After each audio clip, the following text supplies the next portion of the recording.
बीडहून सुरू झालेल्या 10 जूनला आज लाँग मार्चचा 14वा दिवस आहे।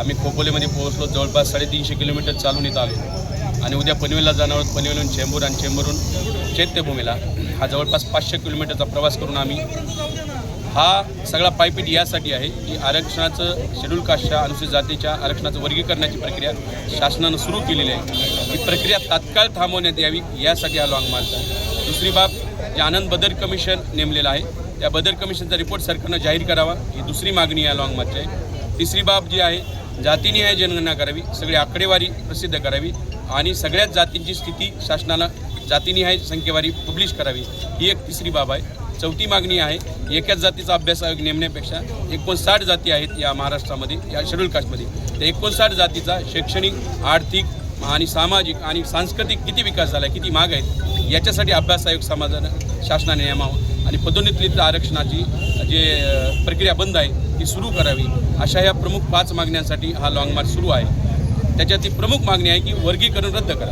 आम्हाला ते वर्गीकरण मान्य नाही। ज्या क्षणाला सरकार लिहून देईल एका वाक्यामध्ये की उपवर्गीकरण करण्याची आम्ही प्रक्रिया थांबवत आहोत, आम्ही लाँग मार्च थांबवू, नाही तर ही प्रक्रिया, हे आंदोलन आणखी तीव्र आम्ही करणार आहोत। आपलं नाव? सिद्धार्थ शिंदे।